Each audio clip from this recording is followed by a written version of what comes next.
မင်္ဂလာပါရှင်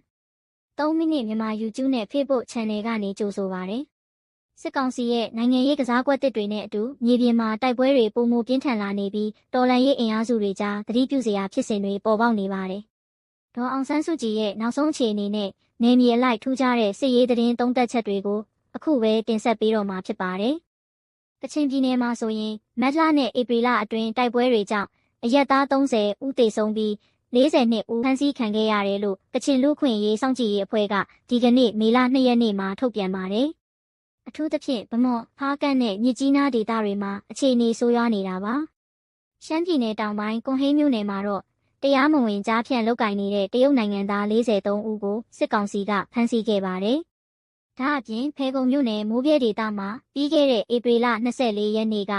မှတ်1 Alpha စစ်ဒေသတပ်နဲ့မိုးပြဲဒေသခံကာကွယ်ရေးတပ်တို့ကြားပစ်ခတ်မှုဖြစ်ပြီး PDF ခေါင်းဆောင်အောင်မင်းအပါအဝင်9ဦးသေဆုံးခဲ့တဲ့ဖြစ်စဉ်ကိုစုံစမ်းဖို့ကရင်နီတပ်ပေါင်းစုနဲ့ IEC ကအဖွဲ့ဖွဲ့စည်းလိုက်ပါတယ်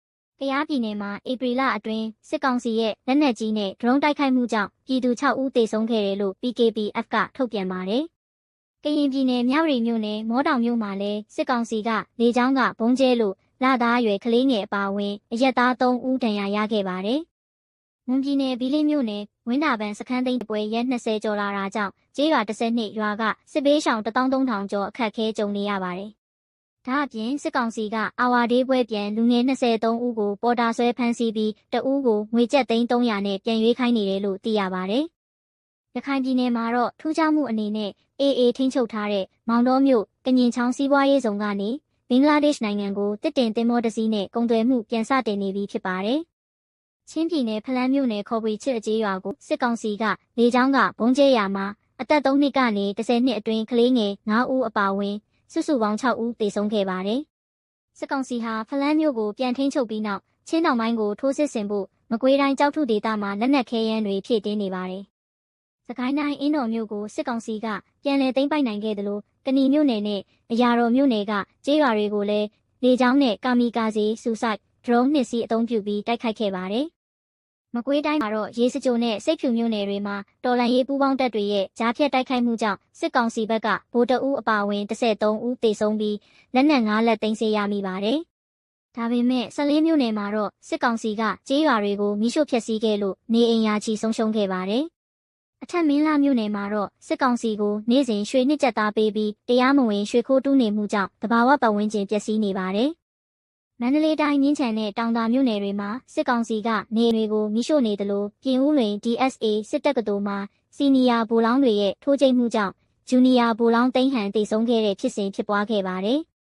နေပြည်တော်သတင်းအနေနဲ့ဧပြီလ16ရက်နေ့မှာဒေါ်အောင်ဆန်းစုကြည်ကိုအကျဉ်းထောင်ကနေအထူးသတ်မှတ်နေအိမ်ကိုရွှေ့ပြောင်းခဲ့ပြီးဧပြီလ25ရက်နေ့မှာတရုတ်နိုင်ငံသားရေးဝန်ကြီးဝမ်ယီနဲ့တွေ့ဆုံခွင့်ပေးခဲ့ပါတယ်။နောက်ဆုံးအနေနဲ့ပဲခူးတိုင်းနတ်တလင်းမှာစစ်သား6ဦးသေဆုံးခဲ့ပြီးအေရဝတီတိုင်းဘိုကလေးမြို့နယ်မှာတော့600ကျော်တန်ဖိုးရှိရွှေနဲ့ငွေတွေခိုးယူခံခဲ့ရပါတယ်။စစ်ကောင်စီ၏ရည်ရွယ်ချက်နှင့်လှုပ်ရှားမှုများအပေါ်သုံးသပ်ချက်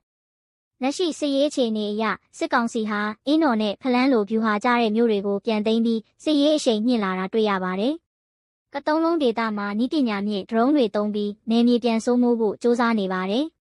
နိုင်ငံရေးအရဒေါအောင်ဆန်းစုကြည်ကိုနေအိမ်ရွှေ့တာတရုတ်ဝင်ကြီးနဲ့တွေ့ပေးတာတွေဟာနိုင်ငံတကာဖိအားကိုလျှော့ချဖို့နဲ့မင်းအောင်လှိုင်သမရအဖြစ်ကြမ်းကြိမ်ပြီးနောက်သူ့အစိုးရကိုတရားဝင်မှုရအောင်ဟန်ပြလှုပ်ဆောင်တာဖြစ်ပါတယ်။စစ်ရေးအရလည်းဗိုလ်ချုပ်ကြီးရဲဝင်းဦးကိုတက်ချုပ်တစ်ခန့်ပြီးမြို့နယ်60ကိုစစ်အုပ်ချုပ်ရေးကြီးညာကတိုက်စစ်ပြန်ဆင်လာတာကိုသတိပြုရမှာဖြစ်ပါတယ်။တော်လှန်ရေးအဖွဲ့အစည်းများအတွက်အကြံပြုချက်မျာ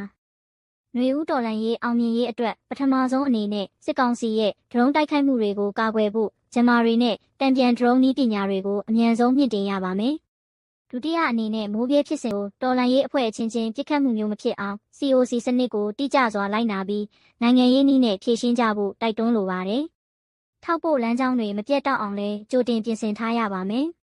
ဖက်ဒရယ်ပြည်ထောင်စုတည်ဆောက်ရေးအတွက်တော်လှန်ရေးအဖွဲ့တွေထိန်းချုပ်ထားတဲ့နယ်မြေတွေမှာစစ်ကောင်စီထက်တာလွန်တဲ့အုပ်ချုပ်ရေးနဲ့တရားဥပဒေစိုးမိုးရေးကိုလက်တွေ့သက်သေပြဖို့လိုပါတယ်။စစ်ပေးရှောင်တွေအတွက် NUG နဲ့ EAO တွေပူးပေါင်းပြီးနိုင်ငံတကာအကူအညီတွေတိုက်ရိုက်ရရှိအောင်ဖော်ဆောင်သင့်ပါတယ်။ဟုတ်ကဲ့ပါရှင်။တော်လှန်ရေးကိုအားပေးတယ်ဆိုရင်ခုလိုစစ်ရေးသတင်းသုံးသပ်ချက်တွေကိုမိဘပြည်သူတွေသိရှိအောင်များများရှယ်ပေးကြဖို့နဲ့ ကျမတို့ရဲ့ channel ကို follow နဲ့ like ပေးကြဖို့တိုက်တွန်းလိုက်ပါရစေ။အရေးတော်ပုံအောင်ရမည်